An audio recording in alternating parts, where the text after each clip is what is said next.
The shot echoed across the valley before Jedediah Calhoun saw the smoke. He pulled his horse to a stop.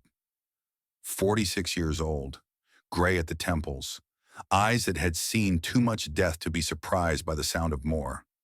The gunfire came from the river, 300 yards east, maybe less. In this land, shots meant one of two things: hunting or killing. Jed knew the difference. He had heard enough of both to tell them apart by the echo alone. This was killing. He should have turned around, ridden back to his cabin, locked the door, let the valley keep its secrets. That was what a smart man would do. But Jed Calhoun stopped being smart the day he came home, to ashes and two small graves. The day he learned that following orders could cost a man everything worth living for. He kicked his horse forward. The San Pedro Valley stretched wide and pale beneath the winter sky. Snow dusted the ground in patches. Rare for Arizona, the winter of 1881 had teeth that no one expected. Jed followed the sound to the riverbank. He found blood before he found bodies. A red trail across the white ground. Drops at first, then smears. Someone had been dragging themselves through the brush. Someone who did not have long to live. He dismounted, drew his Colt, moved through the cottonwoods with the silence of a man who had spent years tracking enemies through worse terrain than this. The first thing he saw was the knife. It caught the pale winter light, held steady, pointed directly at his chest. The woman holding it showed no fear. She was Apache, mid-30s. Hard to tell with people who had survived what her eyes said she had survived. Her clothes were torn and stained with travel, her hands cracked and bleeding from cold. But her grip on that blade was iron. Behind her lay another woman, younger, 25 or 26. Dark hair matted with sweat and blood. A wound in her left shoulder still seeping red, still breathing, but barely. Jed stopped moving, raised his free hand slowly, kept the Colt pointed at the frozen ground. The older woman spoke first. Her English was rough but clear. "One more step, you die." Jed believed her completely. "I heard the shot," he said. "Who did this to her? Men on horses? 3 of them. We killed one. 2 others ran. Whose men?" The woman's eyes narrowed to slits of black ice. "Marsh." The name landed like a stone dropped into Jed's gut. Colonel Thaddeus Marsh, the biggest landowner in the entire San Pedro Valley. Former Confederate officer who had traded his uniform for land deeds and influence. 57 years of accumulated wealth and ruthlessness had made him untouchable. The sheriff owed him money he could never repay. The judge owed him favors too dark to mention. The whole territory owed him silence. And now 2 Apache women had killed one of his men. Jed studied the younger woman carefully. Her breathing was shallow and ragged. Her skin had gone the color of old bone. The bullet was still lodged somewhere inside her shoulder. If it stayed there much longer, infection would spread through her blood. Then fever. Then death. "She needs help," Jed said. "Real help, soon. She needs to live. That is all. My cabin is 15 minutes ride from here. I have tools, clean water, whiskey for the pain, thread for stitching wounds closed. I can get that bullet out of her." The older woman did not lower her knife even a fraction of an inch. "Why would you help us?" Jed thought about the question. He thought about Martha, about little Eliza, about the 2 wooden crosses behind his cabin that he visited every single morning before the sun came up. "Because the last time I had a chance to save someone, I was 50 miles away following orders that meant nothing." The ride back took longer with a wounded woman slumping forward in the saddle every few minutes. The younger one kept drifting between consciousness and darkness. Her sister held her upright with one arm while keeping the other hand near her knife. She never once complained about the cold or the difficult pace. Jed learned their names on the trail. The older one was called Sequoia, 34 years old, a warrior first and everything else second, a protector by nature and necessity. The kind of woman who would kill without a moment of hesitation and mourn without shedding tears. The younger one was Onawa, 26 years old, a widow as of 19 days ago. Her husband had died protecting her escape. She had not stopped running since that terrible morning. Jed did not ask more questions. Not yet. Questions could wait until the bullet was out and she had a chance of surviving the night. His cabin sat alone at the edge of the valley where the grassland met the foothills.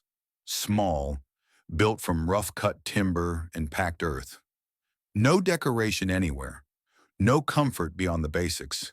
Just walls to keep out the wind and a roof to stop the rain, and a place to sleep between one empty day and the next. He had built it himself in the months after Martha and Eliza died.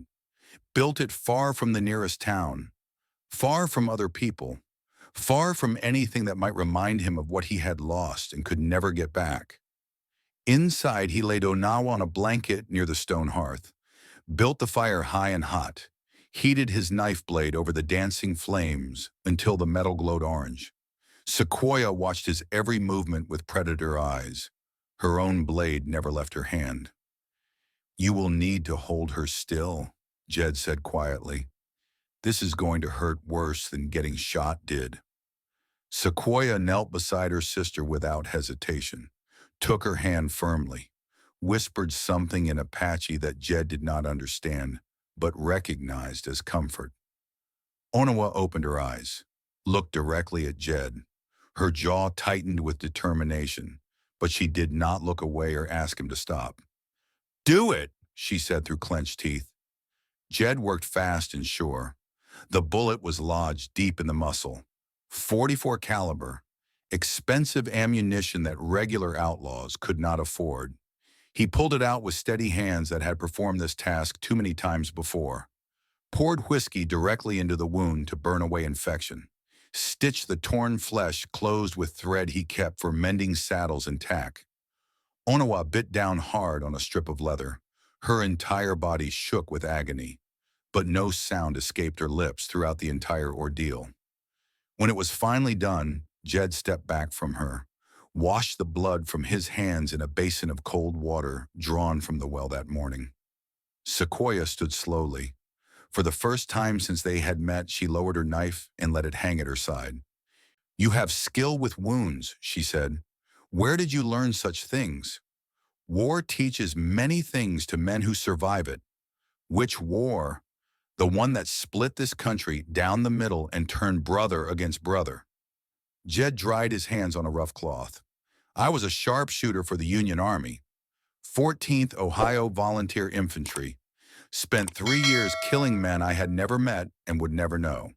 And after the war ended, I came west looking for peace, worked as a scout and tracker for the Army out here, spent years hunting Apache through these same mountains for General Crook." Sequoia's expression did not change outwardly, but something shifted deep behind her dark eyes. "You hunted my people." "I did." Jed met her gaze without flinching or looking away. "I am not proud of those years. Not anymore." "Then why help us now when you could have ridden past?" Jed let his eyes drift to the small wooden chair sitting in the corner of the cabin, the one he had built with his own hands for Eliza, the one she had never gotten the chance to sit in even once. "Because when I should have been home protecting my wife and daughter, I was guarding a worthless fort 50 miles away, following orders that accomplished nothing. They burned to death in our farmhouse while I did exactly what I was told to do." His voice stayed level and controlled, but his hands had stopped all movement. "I swore that day I would never follow another man's orders again, and I would never stand by and let someone die because I chose not to act." The full truth came out later that night. Onawa was sleeping fitfully near the fire. Fever had not taken hold yet. That was a hopeful sign. Sequoia sat rigid by the frost-covered window, watching the darkness beyond the glass for any sign of approaching riders. Jed poured 2 cups of bitter black coffee, set one beside her on the windowsill. "Marsh wants both of you dead," he said flatly. "I need to understand why." Sequoia was silent for a long moment. Then she reached inside her worn coat and pulled out a small bundle carefully wrapped in cloth. Inside were three items: a silver ring engraved with an eagle in flight, a scrap of paper with a date written on it in careful letters, and a single spent bullet. 19 days ago, she began. Marsh came to our village with 20 armed men on horseback. He wanted the spring water that ran through the land where our people had lived for generations. Our elders refused to abandon their homes. She paused and stared at the bullet resting in her calloused palm. He killed everyone. 37 people slaughtered like animals. Women who had never held a weapon. Children who had barely learned to walk. Old men who could not have fought back even if they tried. He shot them all down and burned their bodies to hide what he had done. Jed felt her words settle into his chest like stones sinking into deep black water. "Your sister's husband," he asked quietly. "Nashta, he was a good man, a brave man. He died giving us precious time to escape into the mountains. Held them off alone with nothing but a hunting rifle while we ran. They shot him 11 times before he finally fell." Jed picked up the bullet from her palm. 44-40 Winchester, same caliber exactly as the one he had just pulled from Onawa's wounded shoulder. "This is evidence of murder. This is why Marsh wants us dead and buried. We are the only living witnesses to what he did." Jed understood the full picture now. This was not about land rights, not about water access. Marsh was protecting himself from the hangman's noose, eliminating anyone who could testify to the massacre he had ordered and carried out. "Where were you trying to go when his men caught up to you?" "Fort Huachuca. There is an army officer stationed there, a man with a reputation for listening to people others ignore. If we can reach him with this evidence, Marsh will hang for his crimes." Fort Huachuca. 6 hard days of riding south, through territory that Marsh controlled completely, with a badly wounded woman who could barely sit upright in a saddle. "You will never make it there alone," Jed said. "We have no other choice available." Jed walked slowly to the cabin wall, took down his Winchester Model 1873 from the pegs where it hung, checked the loading gate. 15 rounds of 44-40 ready to fire. "Now you have another choice," he said. "I am coming with you all the way." They came for blood at midnight. Jed heard the horses before he saw them approaching. 8 riders moving through the darkness, slow and confident, the kind of confidence that comes from superior numbers and the belief that prey never fights back. He positioned himself at the front window with his Winchester ready. Sequoia took the back door with her bow and a quiver of arrows. Onawa pushed herself up against the wall, her good right hand loading cartridges into a spare revolver. A harsh voice cut through the cold darkness outside. "Calhoun, come out here and let us talk." Jed recognized that voice immediately. Cutter Redmond, Marsh's most trusted enforcer and right hand. A man somewhere in his early 40s, though 19 years of burning hatred had carved deep lines into his weathered face. Former sergeant in the Confederate Army, the kind of man who genuinely enjoyed hurting people and called it doing his duty. "Talk from where you are," Jed called back through the window. "I can hear you just fine. Hand over the 2 Apache women. Walk away from this cabin alive. Marsh might even pay you something for your trouble and lost time. And if I refuse his generous offer, then we burn this cabin down to the foundation with you still inside it." Jed quickly calculated distances and angles. The riders had spread themselves out in a loose half circle. Smart, tactical thinking. Much harder to hit multiple targets moving at once. But they had made one critical mistake. They had positioned themselves where the pale moonlight was behind them. He could see their dark silhouettes clearly outlined against the silver winter sky. He raised the Winchester smoothly to his shoulder, sighted carefully down the long barrel. "I have a counteroffer for you," he said calmly. Then he squeezed the trigger. The first rider dropped from his horse before the rifle's echo finished rolling across the valley. Jed worked the lever action fast, chambered another round, fired again. A second man tumbled from his saddle and hit the frozen ground hard. Chaos erupted in the darkness outside. Horses screamed and reared in terror. Men shouted confused orders to each other. Bullets punched through the cabin's wooden walls and sent splinters flying through the air inside. From the back door came the whisper of Sequoia's bowstring releasing.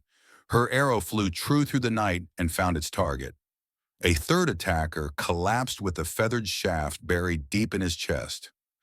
The firefight raged for 10 brutal minutes. It felt like hours passing slowly. When the shooting finally stopped, 4 of Marsh's hired men lay motionless in the bloody snow. 2 more were wounded and crawling desperately away into the protective darkness. Cutter and 1 surviving rider had retreated beyond effective rifle range. Jed reloaded with practiced hands.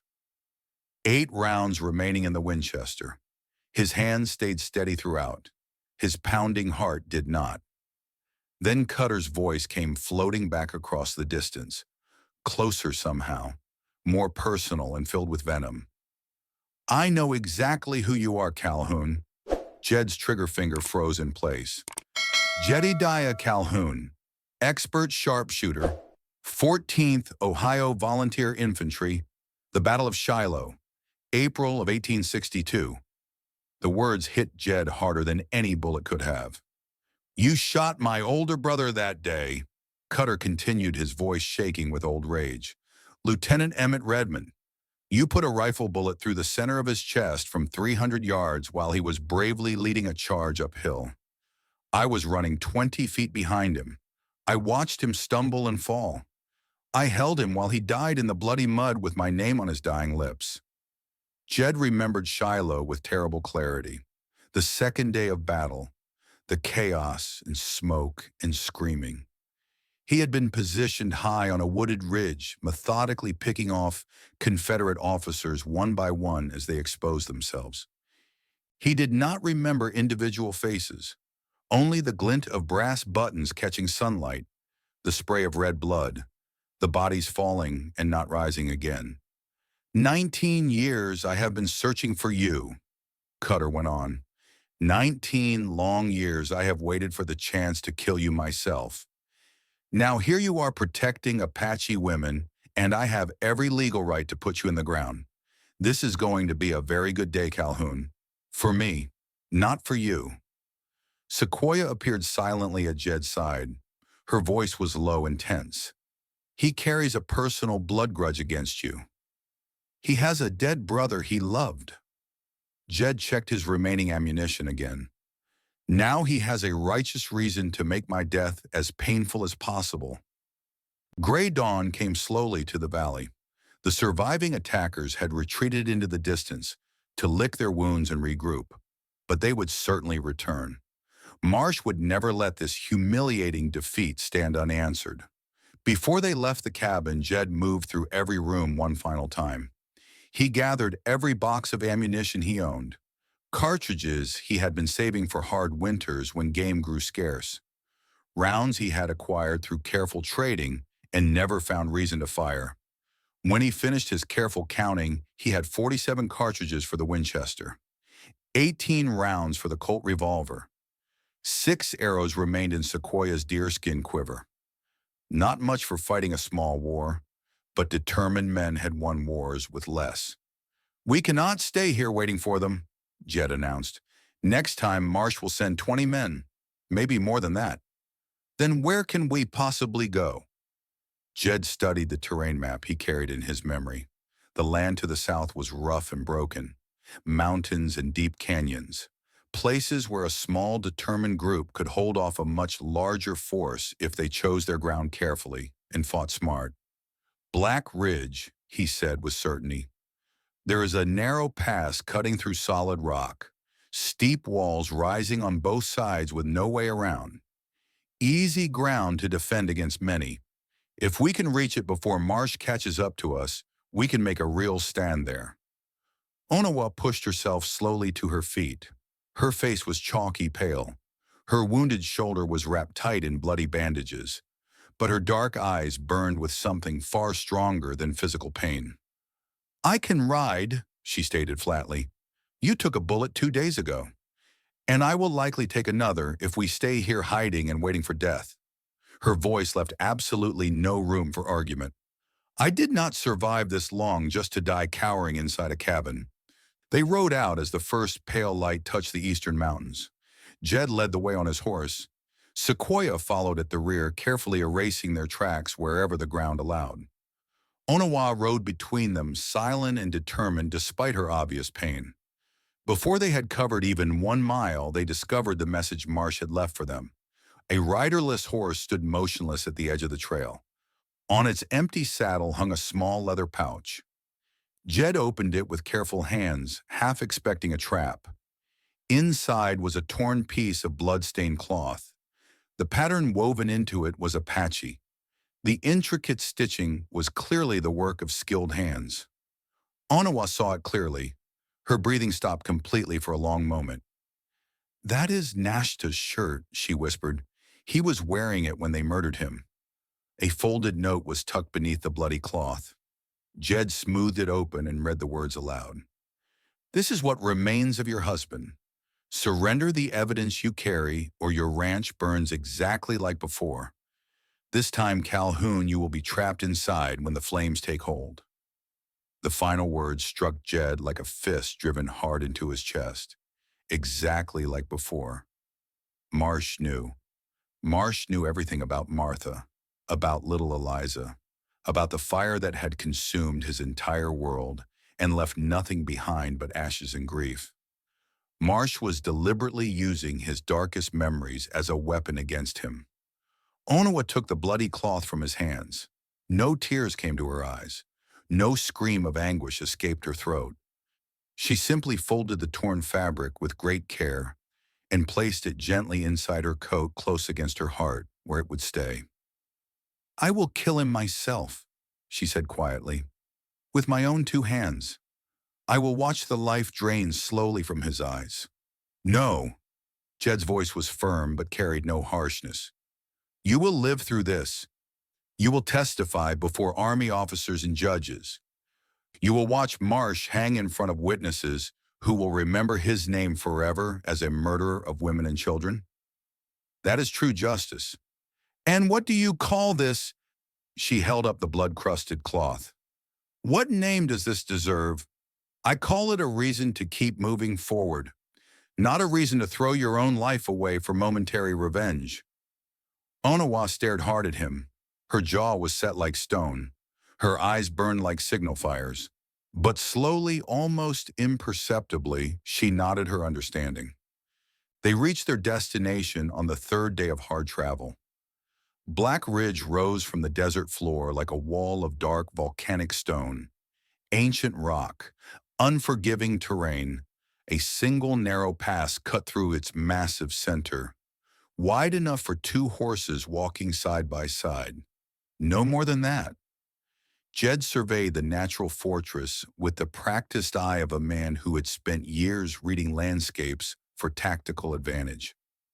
High ground rose steeply on both sides. Natural cover existed behind scattered boulders. The narrow pass would become a killing field for anyone foolish enough to charge through without overwhelming force. "This is where we make our stand," he announced. They spent 2 focused hours preparing their defenses. Jed positioned heavy rocks at the top of the pass, ready to roll down on attackers below. Sequoia strung tripwires across the entrance, using rope and thorn branches. Onawa organized their ammunition with her good hand. She counted every precious round, arranged them within easy reach for rapid reloading. By nightfall, they were as ready as they could make themselves. By the following morning, Marsh finally arrived in person. Jed counted 14 riders through his battered field glasses.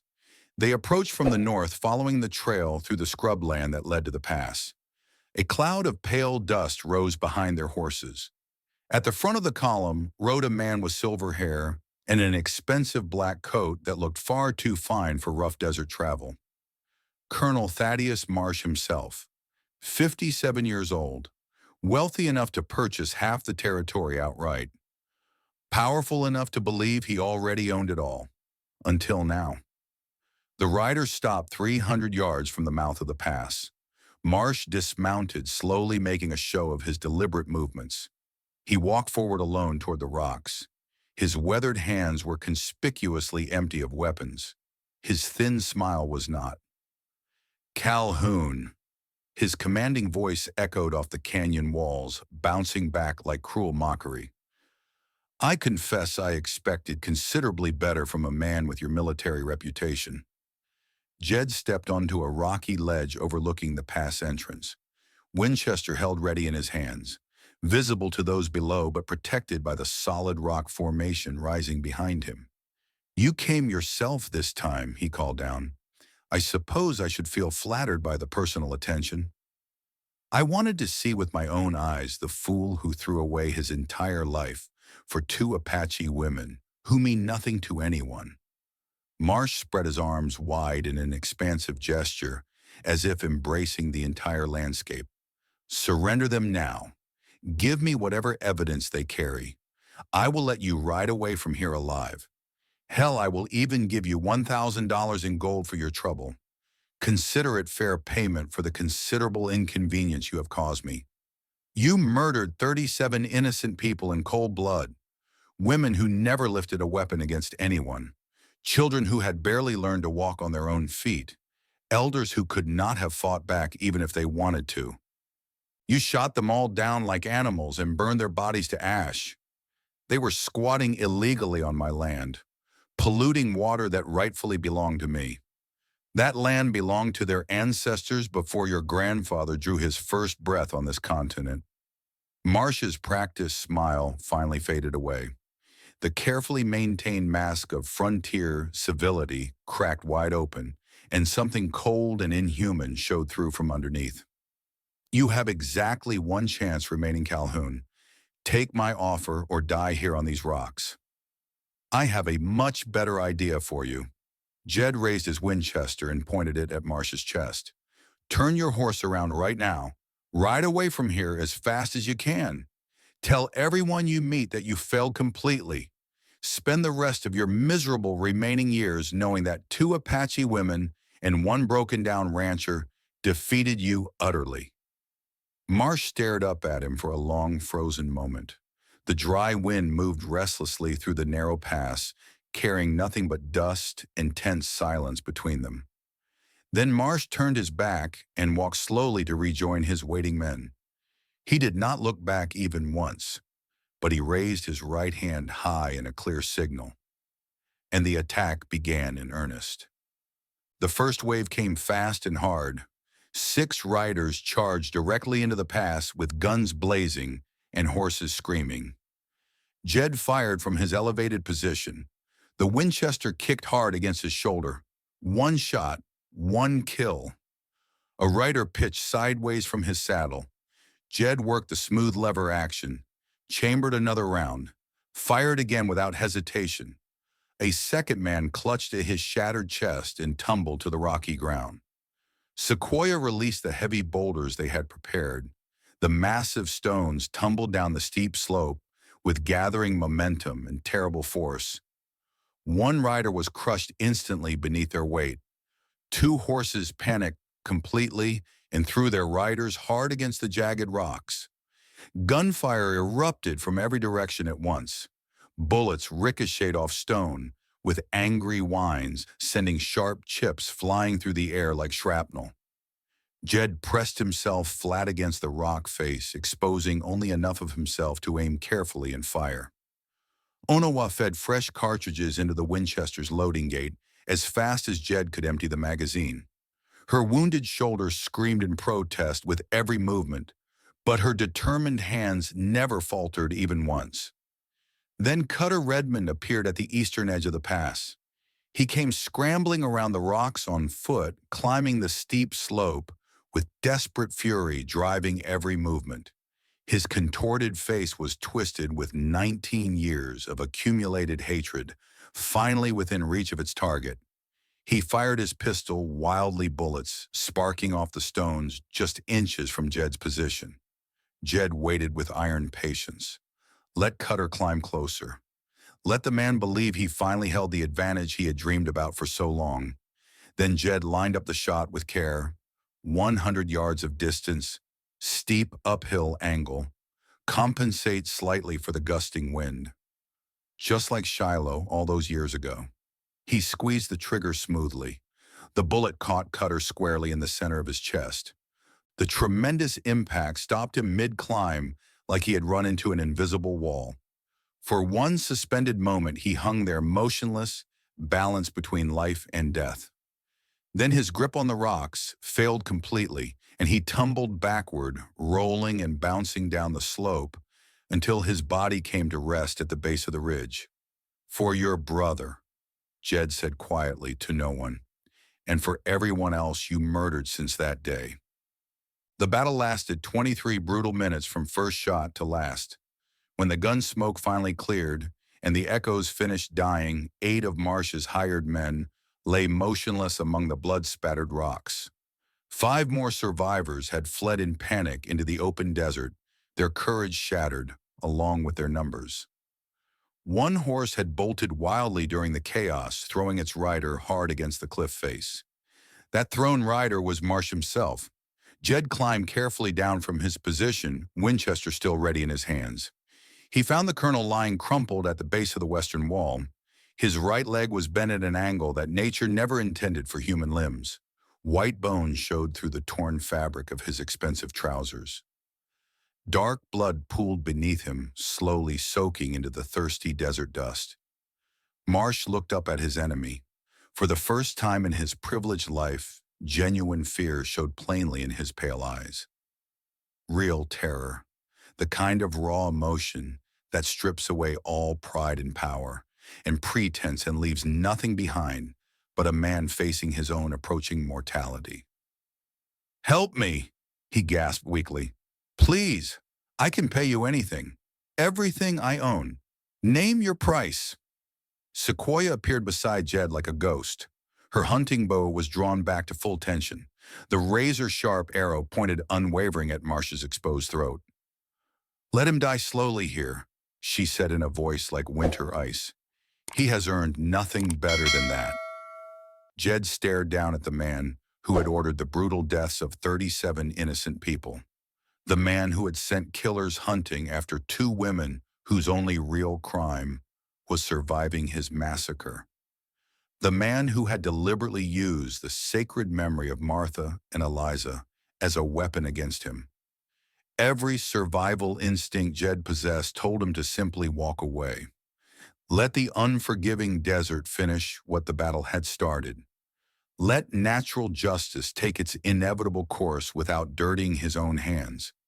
He thought about Martha, about little Eliza, about the terrible morning he had ridden home to find only ashes and silence waiting for him, about all the long empty years since then, living day after day with the knowledge that he had not been there when they needed him most. He thought carefully about who he used to be and who he still wanted to become. "No," he said finally. Sequoia turned sharply to face him. Disbelief and raw anger warred openly across her expression. "You would actually spare this murdering animal after everything he has done. I would let him face real justice instead." Jed knelt beside Marsh and began examining the shattered leg with professional detachment. "If I simply let him die here on these rocks, I become exactly what he is. Just another man who decides who deserves to live and who deserves to die based on nothing but my own judgment and anger. He slaughtered my people in cold blood, my sister's husband, small children who had never harmed anyone. And he will hang publicly for all of it, in front of witnesses who will watch and remember, with evidence that cannot be denied or explained away. His cursed name will become a warning carved permanently into history, not a legend whispered admiringly by cowards." Jed began tearing strips from his own shirt to bind the wound. "That is real justice. Walking away and letting him bleed out slowly is just revenge wearing a more comfortable mask." Sequoia held her position for a long, tense moment. The arrow did not waver even slightly. Her steady breathing was calm and cold as mountain snow. Then slowly, reluctantly, she finally lowered the bow. Onawa watched the entire scene unfold from her position on the ridge above. Her face revealed nothing of her thoughts, But she did not object. She did not demand blood payment for blood spilled. She simply watched in silence as Jed carefully saved the life of the man who had utterly destroyed hers. That night, burning fever finally took firm hold of Marsh. His weakened body shook uncontrollably despite the warmth of the small fire. Sweat poured from his clammy skin, even in the cold night air. The leg wound had been cleaned and bound as well as possible, but deep shock and severe blood loss were dragging him steadily toward delirium's dark edge. And in his fevered delirium, he began talking freely. Had to do it. No other choice. They would have talked eventually. 37 of them total. Women screaming and begging. Had to burn everything. No living witnesses. No one must ever know the truth. Jed sat nearby without moving, feeding small sticks to the low fire they had built in a sheltered rock alcove. He listened carefully to every rambling word without interruption. The water rights alone, worth more than all their miserable lives combined. Every one of them together not worth one single acre of that land. Burn them all down. Burn everything that could talk. Sequoia crouched motionless in the deep shadows nearby. Her weathered face might have been carved from the surrounding stone. Cutter wanted to keep some of the young ones alive as workers. Stupid, greedy fool. Witnesses are nothing but loose ends waiting to unravel. Loose ends eventually get a man hanged from a tall tree.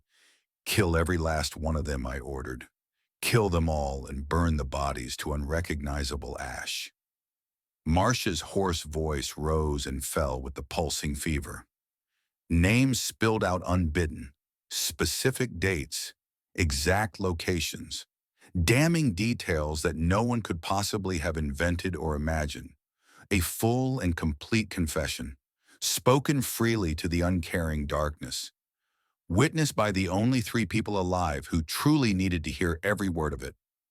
Onawa appeared at the flickering edge of the firelight. She had heard everything. Her dark eyes were completely dry, but something fundamental had shifted within their depths. The hot burning rage had slowly cooled into something much harder, colder, more permanent and unforgiving. Enough, she said quietly. I have heard more than enough. They reached Fort Huachuca on the 6th day of their journey. Marsh was still barely alive. The leg wound had become badly infected despite all of Jed's careful efforts. Military doctors would have to decide whether to amputate the ruined limb or simply let nature finish taking its inevitable course. Either way, the colonel would live long enough to stand formal trial for his crimes. The evidence was presented to Captain James Whitmore, a career Army officer with a well-earned reputation for fairness that had somehow survived 15 difficult years in the territory. He listened with grave attention to Sequoia's detailed testimony, examined the recovered bullet, the engraved silver ring, the dated note, carefully recorded Marsh's fevered confessions exactly as related by 3 credible witnesses. Official murder charges were filed before sunset that same day. Colonel Thaddeus Marsh would hang from a military gallows before the spring thaw came to the mountains. Sequoia stood alone at the edge of the fort looking east toward the distant horizon. Her travel pack was ready on her back. Her bow was strung and hanging across her shoulder. You are leaving, Jed said. It was not a question. There are survivors still scattered across the territory. Families who fled before Marsh's attack reached their villages. They have heard only terrible rumors. They do not know the truth of what happened. They do not know that the man who butchered their people will hang before spring arrives. She touched the leather pouch hanging at her belt. Inside was a certified copy of Marsh's recorded confession, officially stamped with Captain Whitmore's seal and signature. I will bring them proof of justice, she said. I will tell them everything that happened at Cold River and Black Ridge, and I will help them decide together what comes next for our people. Will you ever come back this way? Sequoia looked at her younger sister standing nearby. Onawa was watching their exchange with quiet attention and acceptance. My work here is completely finished, Sequoia said simply. Hers is only just beginning. The sisters embraced tightly. No words were spoken between them.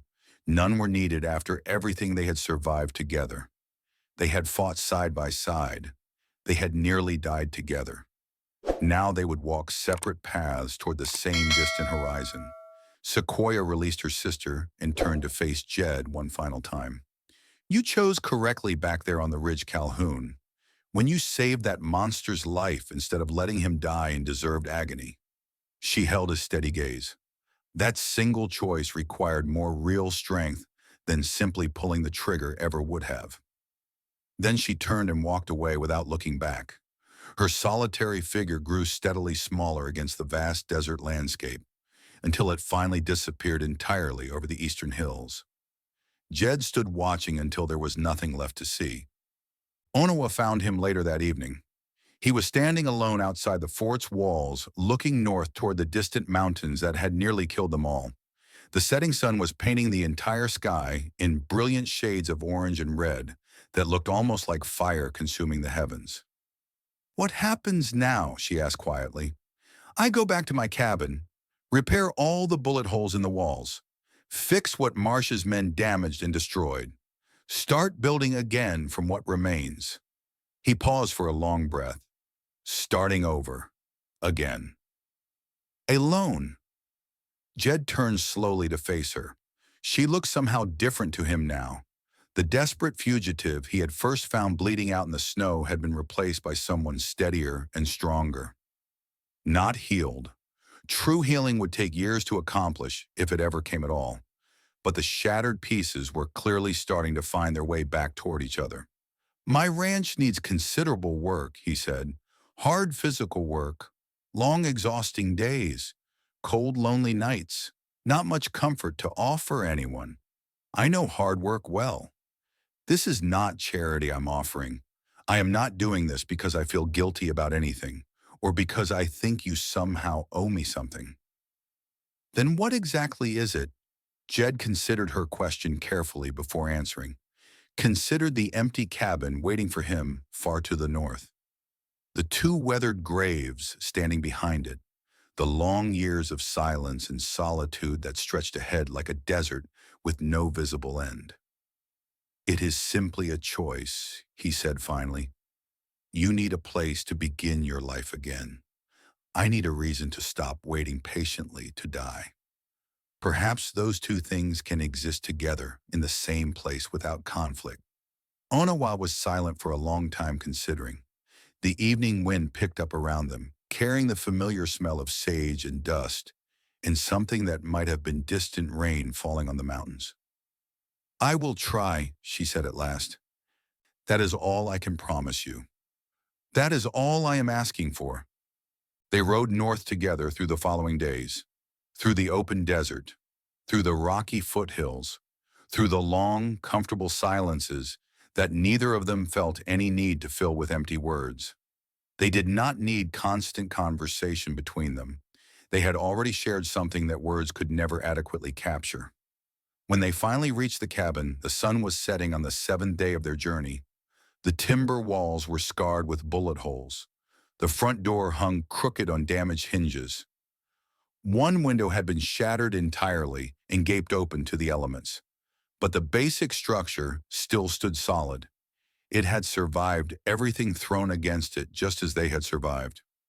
Jed dismounted stiffly, walked slowly around the entire building, cataloging all the damage with a practiced eye, calculating how long necessary repairs would take, making mental lists of supplies he would need to acquire from the nearest town.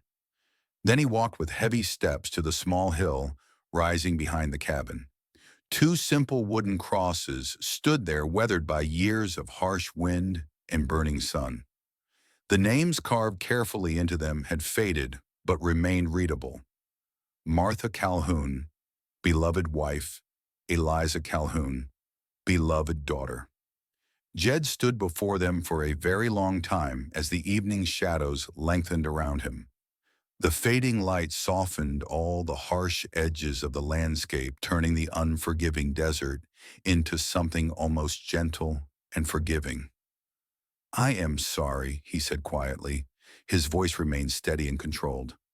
I am sorry I was not here when you needed me most. I am sorry I cannot change what happened, no matter how much I wish I could. The evening wind moved through the dry grass around the graves. Somewhere far in the distance, a lonely coyote called out to the rising moon. I spent 6 long years punishing myself for the crime of surviving when you did not. 6 years hiding from everything and everyone that reminded me of what I had lost forever. 6 years just waiting patiently to die because continuing to live felt like the worst kind of betrayal. He knelt slowly in the dry grass, reached out and touched the top of the smaller wooden cross. The weathered wood felt rough and real beneath his calloused fingers. I am finally done hiding from the world, done waiting for death to come find me. I do not know what comes next for me, but I know with certainty that I cannot keep standing still in one place forever. He took a deep, steadying breath. I will never forget either of you, not for a single day, but I have to keep moving forward. I have to find something worth waking up for each morning. He stayed there in the gathering darkness until the first stars appeared overhead. Then he rose stiffly, brushed the dust from his worn knees, and walked slowly back toward the cabin. Onawa was waiting patiently by the horses. She had not followed him up the hill, had not intruded on his private grief.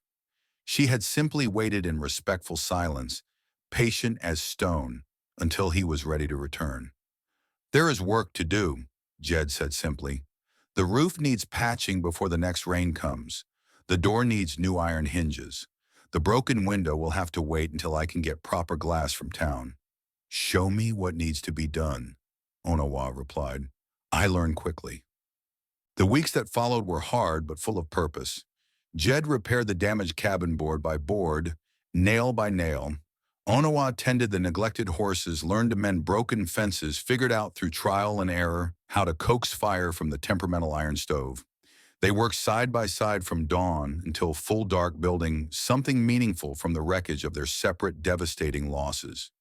It was not love between them, not romance, not the storybook ending that sentimental songs were written about.